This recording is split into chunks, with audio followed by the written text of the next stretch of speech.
নমস্কার বন্ধুরা, আজকের রেসিপি কচুর শাক। এই কচুগুলোর পাতা নেব না, শুধু ডাঁটাগুলো নেব। এগুলোর রং কালো বলে এই কচুর নাম কালো কচু। আমরা এখানে কালো কচু বলেই জেনে থাকি। তারপর এই ডাঁটাগুলো থেকে সমস্ত খোসাগুলো খুব ভালো করে ছাড়িয়ে নিতে হবে। খোসা কিন্তু একটুও রাখলে চলবে না, তাহলে গলা ধরবে, গলা কুটকুট করবে। তারপর ছোট ছোট করে কেটে নেব, ভালো করে ধুয়ে সেদ্ধ করে নেব। আর ধোয়ার সময় একদম এই জলে হাত দেবেন না, তাহলে হাত কিন্তু কুটকুট করবে। একটা কিছুর সাহায্যে এইভাবে নাড়াচাড়া করে ধুয়ে নেবেন। আর কচু কাটলে হাত এভাবে কালো হয়ে যায়, সেক্ষেত্রে আগে থেকে একটু সর্ষের তেল হাতে মাখিয়ে নেবেন, ধুলে উঠে যাবে। কচু সেদ্ধ হয়ে গেছে, এবার ভালো করে এর থেকে জলটা ঝরিয়ে নিতে হবে। যতটা জল সম্ভব বের করে ফেলতে হবে। তারপর গ্যাসের আছে একটা কড়াই বসিয়ে তাতে পরিমাণ মতো সর্ষের তেল গরম করে নিয়ে কিছুটা ইলিশ মাছের মাথা ভেজে নেব। আমি এখানে একটা গোটা ইলিশ মাছের মাথা ভেজে নিচ্ছি। আপনারা আপনাদের প্রয়োজন মতো ইলিশ মাছের মাথা কম বেশি করে নেবেন। তারপর ভালো করে ভেজে মাছের মাথাটা আমি তুলে নেব। মাছের মাথাটা ভাজার পর যতটুকু তেল থাকবে তার সঙ্গে আরেকটু সর্ষের তেল মিশিয়ে নেব, কারণ আরেকটু সর্ষের তেল লাগবে। তারপর এর মধ্যে 1 চামচ 5 ফোড়ন দেব। যারা লখনৌস কিচেন সাবস্ক্রাইব করেছেন তাদের অসংখ্য অসংখ্য ধন্যবাদ। আর যারা এখনও পর্যন্ত লখনৌস কিচেন সাবস্ক্রাইব করেননি, ভিডিওটি শেষ পর্যন্ত দেখার পর যদি ভালো লাগে অনুরোধ করছি একটিবার সাবস্ক্রাইব করার জন্য। কয়েকটা কাঁচা লঙ্কা চিড়ে দেবো আর 3টে ছোটো ছোটো তেজপাতা দেব। তারপর ভাজা হয়ে গেলে ইলিশ মাছের তেল কিছুটা এর মধ্যে দিয়ে দেবো। তারপর মাছের তেলটা ভালো করে ভেজে নেব।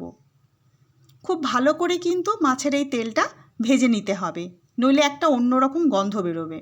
মাছের তেল ভালো করে ভাজা হয়ে গেলে এর মধ্যে সেদ্ধ করে রাখা কচুটা দিয়ে দেবো।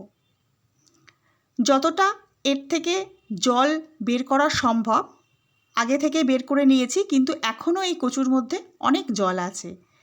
আস্তে আস্তে এটাকে কষে কষে শুকিয়ে ফেলতে হবে। যত বেশি কচু কষা হবে তত কিন্তু এর স্বাদ ভালো হবে। ধৈর্য সহকারে এবার কিন্তু এই কচু ভালো করে কষে নিতে হবে। এবারে এর মধ্যে দিয়ে দেবো পরিমাণ মতো হলুদ গুঁড়ো। খুব বেশি মশলা কচুতে লাগে না। হলুদ দেওয়ার পর এর মধ্যে দেব স্বাদ মতো লবণ। আমার ভিডিও যদি আপনাদের ভালো লাগে তাহলে আপনারা আমার ভিডিও বন্ধুদের কাছে শেয়ার করে দেবেন। এবার ভালো করে কষিয়ে নেব। তার আগে এর মধ্যে যে মাছের মাথাটা ভেজে রেখেছিলাম সেটা কিন্তু মিশিয়ে দেবো, এখনই মিশিয়ে দেবো। তাহলে এই কচুর মধ্যে যে জলটা আছে তাতে মাছের মাথাটা কিন্তু গলে নরম হয়ে যাবে। আপনারা প্রথম দিকেই মাছের মাথাগুলো দিয়ে দেবেন। দেখুন মিশিয়ে দিয়েছি। এইবার ভালো করে কষিয়ে নিচ্ছি। আমি 15-20 মিনিট ধরে এটা কষিয়ে নিয়েছি। তারপর এরকম অবস্থায় এসেছে। আরেকটু কষিয়ে নেব। তার আগে এর মধ্যে দেব কিছুটা পরিমাণ চিনি। কচুর শাক আমাদের বাড়িতে একটু মিষ্টি খেতে পছন্দ করে, সেই জন্য আমি একটু বেশি করে চিনি দিলাম। কিন্তু যারা একদম চিনি খান না তারা দেবেন না। আর 7-8টা কাঁচা লঙ্কা চিড়ে দেব। আগেও দিয়েছি, এখনও দেব, কারণ কচুতে একটু ঝাল লাগে। দেখুন কষানো হয়ে গেছে, আর কোনো জল নেই। আমাদের কিন্তু ইলিশ মাছের মাথা দিয়ে কচুর শাক রেডি। এইবার পরিবেশনের পালা। ভাতের সঙ্গে পরিবেশন করুন। নমস্কার।